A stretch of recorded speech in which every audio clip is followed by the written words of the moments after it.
Hello and welcome to the London Free Press Podcast. I'm your host, Rachel Gilbert. London-based telecom Start.ca has been purchased by one of the big guys, TELUS. And today I'm talking with London Free Press reporter Norman De Bono about the benefits and drawbacks of the purchase and the overall narrative of Canada's three telecom giants, TELUS, Bell, and Rogers. Hi, Norm. How are you? Good, Rachel. How are you? Thanks for Good. having me on today. Yeah, I'd love to have you on. So we Well, just learned that TELUS was sold TELUS bought Start.ca. Sorry, right, Start.ca was exactly. sold Yeah, very recently. This is a London company, and we've, if yeah, I'm sure you've heard of them unless you've been under a rock because they're out everywhere. You see them they are all everywhere. over the community. First of all, do we know how much they were sold for? No, they wouldn't reveal that sale price. So I asked Start.ca that. Peter Rocca is the CEO and the chief executive. He will not disclose it. And I think that TELUS is a publicly traded company, I believe. So eventually those details will emerge, but the sale is new. It was just firmed up in January.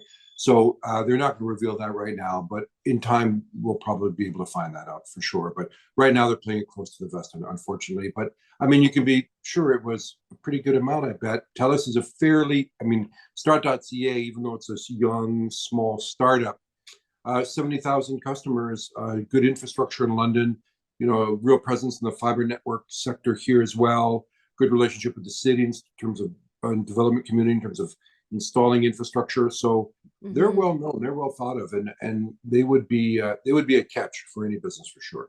Absolutely, yeah. So Start.ca has told all its customers, listen, nothing's going to change, everything's going to remain the same. Is that what we can expect? Is that true, do you think? Yeah, I think the way this, history is the best teacher here. And I think when we have examples of major corporations, Bell or Rogers and TELUS buying smaller independent service providers, they follow the same sort of playbook. And it's true, in the short term, everything's going to probably be the same. The buildings are going to be the same, the staffing, the executives, the fee, the price structure of the service. But over time, there will be a change. And that won't be all bad necessarily. But analysts will tell you that one analyst told me, said that if you squint hard, you won't really be able to see a difference between what was the smaller internet provider and the corporation that now owns it. So I think that you can brace for some changes in service. Like I said, that won't be all bad.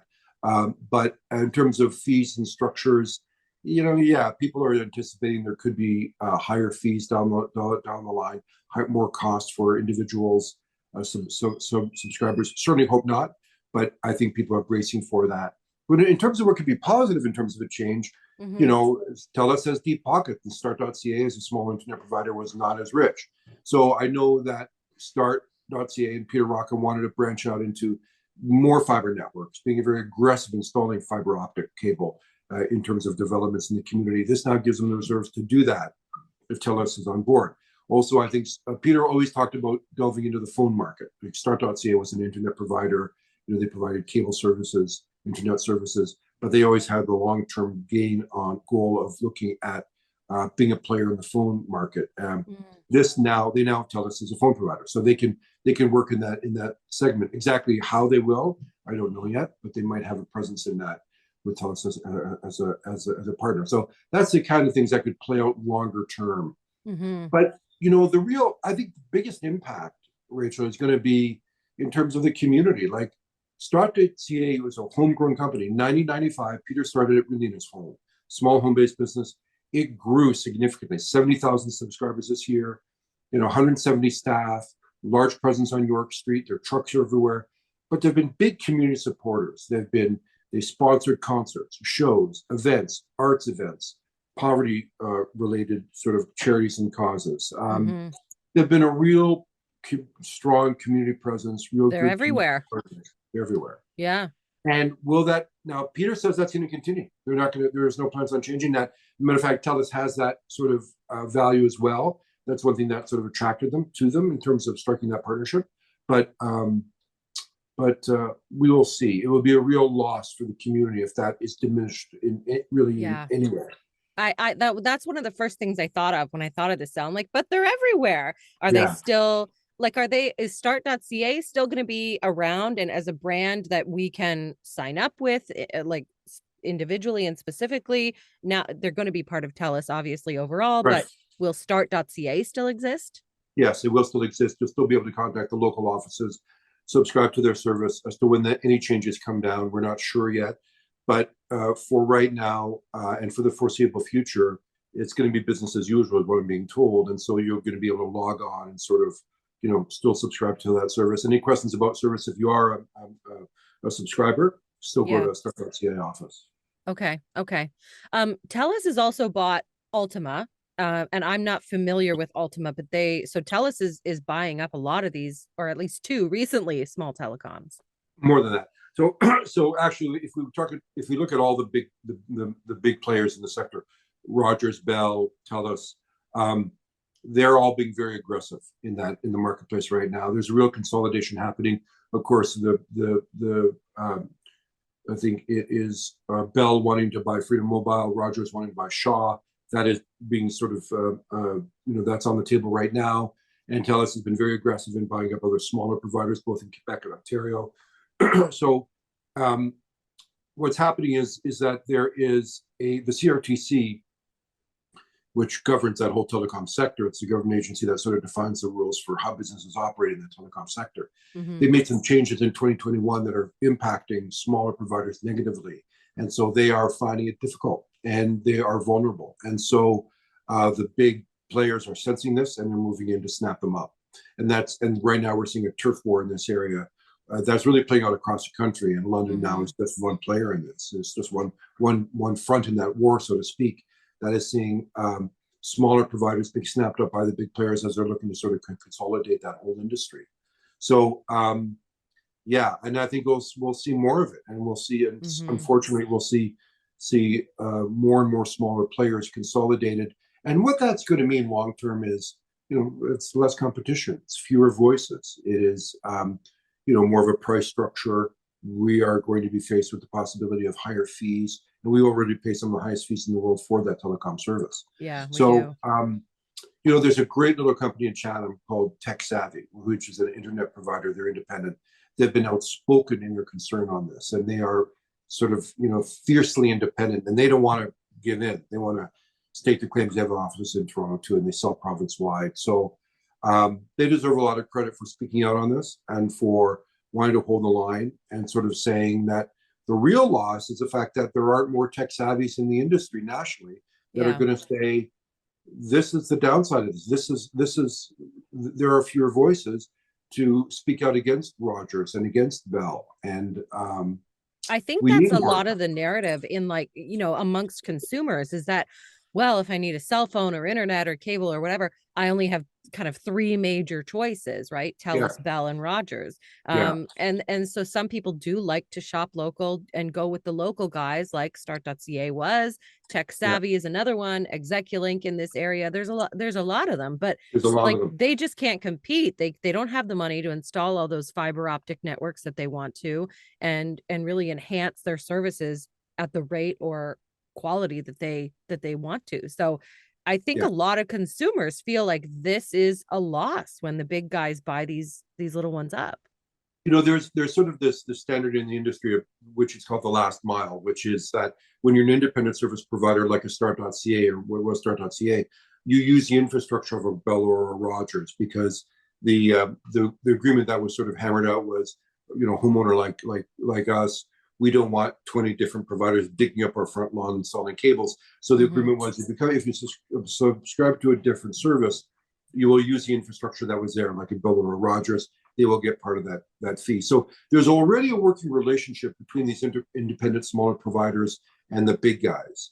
And this sort of now what comes down that line is where all the difference really happens, and when it's being sold by different providers. So there's already a fairly close relationship. They know each other. And so, no, I think you're right. I think that it is, even though there is a shared infrastructure between all these agencies, there's still a difference in services that are provided, in cost structure, in fees. And I've heard a lot of good things. I'm not a Start.ca subscriber myself, but I've heard a lot of good things about how they're in the community. And if you call them, they're there. You see them. They have a profile here. And there is a lot of feeling that people want to support an agency that is that is homegrown, that is local. It just is natural that we want to support Sure. that. Of course. I know that you did, because you mentioned the tech savvy company, and I know that you were talking to the owner for your story. Has someone offered to buy tech savvy? Has he been resisting that so far? I was speaking to a vice president, not the owner, and Okay.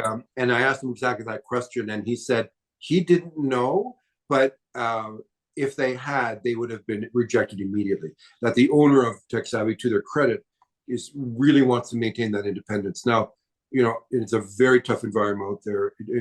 It's got even more challenging for small providers. How long they can hold out, I don't know, but I can't help but think that they would be one of the last to fall, because they're so aggressive in the space, and they've been such outspoken critics, not just critics, but expressing real concern about what happens in the industry when there's consolidation, when there's less competition. And like I said off the top, their real concern is just lack of voices, lack of small independent businesses that come out and say, we need a more level playing field in the telecom sector for small businesses to compete with the big guys.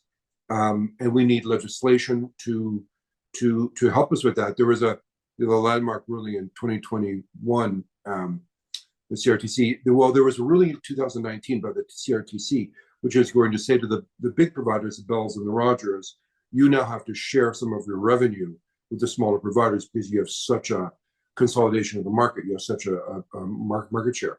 Then there was intense lobbying, and there was a lot of hoops that were jumped through. Right. 2021, that decision was reversed, and that's really what's been it's been a real, as they said to me, a body blow to the small internet providers. Mm-hmm. If that initial ruling was in place, we'd have a thriving small tech sector nationally, which is now being seriously compromised. So I think some serious questions have to be asked at the federal level about the conduct of the CRTC and about why those decisions were reversed, and whether or not interests of competition and diversity are really being effectively heard, whether they're being respected.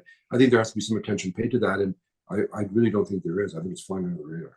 Well, I hope that the small guys can hold out as long as they can. But in the case of Start.ca, even the owner says that it was in their best interest to do this for them and their customers, because there are a lot of benefits to being part of TELUS, right?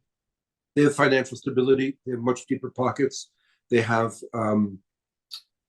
they're being able to offer more products and services, so they can do more in the whole area of fiber optic cable investment, which we talked about earlier. Yep. Maybe offering more phone services. In terms of their internet and cable, they can now offer higher speed, very high speed internet, which smaller cable companies are really challenged from doing. So that's another service they can now offer their customers that they couldn't before. Mm-hmm. So it's not all bad. There's going to be an upside for sure, but the trade-off is going to be to sort of, you weigh that against the loss of diversity and the loss of voice and the loss of competition. Mm-hmm. And it's just, some consumers feel stuck with just, the three big choices, right? So they certainly do. Yeah. And it keeps narrowing. And the fact that they own so many smaller ones, like Freedom Mobile and Shaw and Fido, and, all those smaller ones that are sort of, they appear like they're independents, but they're really not, right? They're part of the big guys. And all sectors do that, right? I mean, look at the airlines with WestJet and Flair and Air Canada, and has its sort of discount brands too. So they sort of present discount brands to give the impression of diversity and competition. But one would question whether that's really being served. Sure. Okay. Well, we're going to follow your reporting on this, certainly. And if anything happens at the federal level, hopefully we'll hear about that too, with the CRTC. Thank you so much, Norm, for joining us today. Thank you. Yeah, we'll see you soon. See you. Right, bye-bye.